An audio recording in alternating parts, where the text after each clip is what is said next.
भारतीय रेलवे ने भी बड़ा ऐलान किया कि सामान्य ट्रेनों को अब दोबारा से चलाया जाएगा। रेलवे की ओर से जानकारी दी गई है कि आज शाम से रिजर्वेशन भी शुरू हो जाएगा, यानी कि आप रिजर्वेशन करवा सकते हैं ऑनलाइन। दिल्ली से चलने वाली गाड़ियों में आरक्षण आज शाम 4 बजे के बाद से शुरू हो जाएगा। फिलहाल 15 जोड़ी ट्रेनों को 12 मई से शुरू करने की योजना है।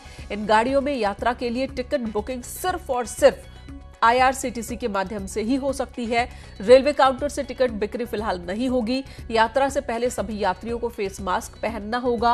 स्टेशन पर डिपार्चर के दौरान इनकी थर्मल स्क्रीनिंग भी होगी।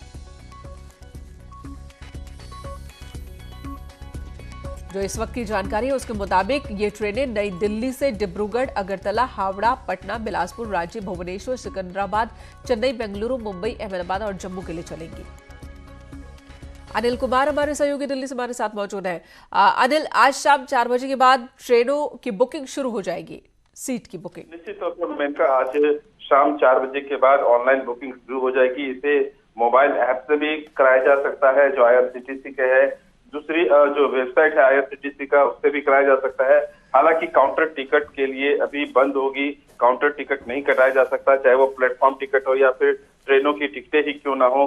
हालांकि इसमें यह भी बात कही गई है कि जैसे ही आज 4 बजे ऑनलाइन शुरू होगी, उससे पहले भारतीय रेलवे समय सारणी जारी करेगा कि जिन जिन स्टेशनों के लिए नई दिल्ली से जोड़ने के लिए खोली जानी है ट्रेनें। अनिल, क्या इन ट्रेनों के अंदर भी सोशल डिस्टेंसिंग का ख्याल रखा जाएगा या फिर सामान्य तौर पर जितनी सीटें होती हैं उतने यात्री बुकिंग करा सकेंगे? निश्चित तौर पर यह सोशल डिस्टेंसिंग मेंटेन करने की बात भारतीय रेलवे ने भी कही थी। और उसमें जब बुकिंग करने की बात आएगी, जब बुकिंग करने के विंडो खुलेंगे, उसमें भी स्पष्ट निर्देश होंगे कि क्या कुछ किया जाना है, क्या कुछ का पालन करना है। इस तरह के मेजर्स हैं वो एहतियातन के तौर पर हमें जो यात्री होंगे वो पालन करना होगा। ये बुकिंग के जो पेजेस होंगे उसमें भी स्पष्ट रूप में दिखेगा। दूसरी तरफ जिस तरह से स्क्रीनिंग करने की बात है, थर्मल स्क्रीनिंग, जैसे ही ट्रेन में एग्जिट करते हैं या फिर एंट्री करते हैं, वहां वो थर्मल स्क्रीनिंग करने की व्यवस्था होगी।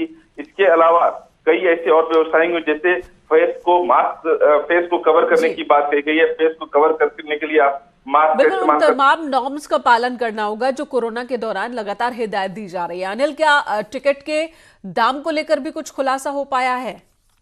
जी जरूर। जहां तक ट्रेन के टिकटों की बात है, वो राजधानी के जो ट्रेन की टिकटें हैं उसके इक्विवेलेंट होगा, उसके बराबर होगा। जिस तरह से राजधानी टिकटों की कीमतें हैं वही कीमत इस स्पेशल ट्रेन में भी देखने को मिलेगी। लेकिन दूसरी बात, अभी एक सवाल यह भी बना हुआ है कि जो जिस तरह से हम देखते हैं कि डायनेमिक फेयर लगता है राजधानी एक्सप्रेस में, क्या इस ट्रेन में भी लगेगा? हालांकि रेलवे ने इस पर स्पष्ट खुलासा भी नहीं किया है। जो टिकटों की उपलब्धता होती है, सीटों की उपलब्धता होती है, उसके आधार पर डायनेमिक फेयर लगता है, उस तरह से बढ़ते जाते हैं। तो ये अभी एक प्रश्न बना हुआ है। अभी अगले अनिल, यानी कि एक राहत देने की कोशिश रेलवे की ओर से जरूर हुई है और साथ ही अगर ट्रेन चलेगी तो जाहिर सी बात है कि अब जो एक बहुत घाटा उठाना पड़ा है उस घाटे से भी बाहर निकलने की कोशिश होगी। और साथ ही जो लोग काम से कहीं गए हैं, फंस गए हैं, उन्हें घर आना है तो उनके लिए भी सहूलियत एक बड़ी होगी, लेकिन इसके लिए उन्हें कीमत ज्यादा चुकानी होगी।